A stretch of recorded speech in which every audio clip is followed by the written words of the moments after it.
La parole est à Sophia Chikirou pour le groupe de la France Insoumise et pour 3 minutes. Merci Monsieur le Président, messieurs les rapporteurs, collègues. Bon, je crois que le rapporteur Manuel Bompard a fait preuve d'une grande lucidité. En tout cas, moi, je partage intégralement son analyse, notamment quand il parle de la tenaille dans laquelle notre pays est pris.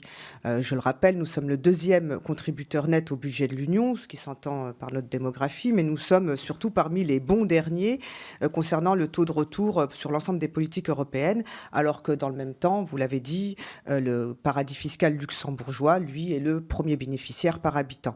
Donc, ce qui est inquiétant, c'est que notre contribution est amenée à s'accroître dans les années à venir.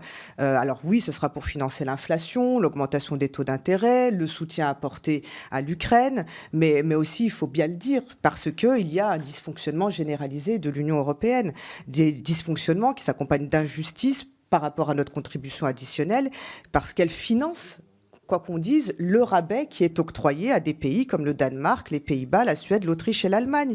Alors, on a cédé à un chantage qu'ils nous ont fait.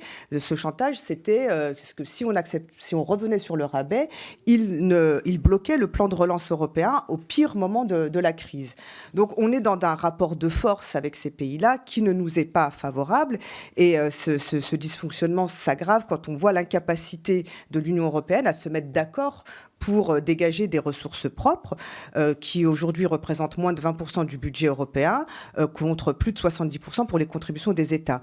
Donc, par exemple, la taxe sur les numériques, elle a été abandonnée par peur de représailles américaines. La taxe sur les transactions financières, elle a été mise au placard, notamment par la France, malgré le volontarisme de la présidence portugaise en 2021. Et toujours pas d'avancée majeure sur l'harmonisation fiscale et sur une assise commune pour l'impôt sur les sociétés, par exemple. Donc, pour toutes ces raisons-là, la France passe à la caisse. C'est d'autant plus insoutenable que la Commission européenne souhaite dans le même temps imposer le retour aux règles du pacte de stabilité et de croissance, des règles qu'elle a proposé de réviser, mais tenez-vous bien, sans changer ni les traités, ni les seuils de 60% de dette publique et de 3% de déficit rapportés au PIB.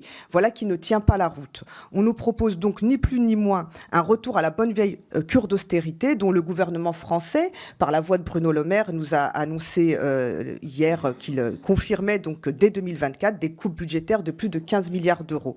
On pensait l'ordolibéralisme décrédibilisé, discrédité par la gestion de la crise de 2028, par le désastre humanitaire imposé en Grèce, mais non, on nous invite à poursuivre, à continuer, et on se dit finalement que cette Union européenne marche sur la tête en matière budgétaire.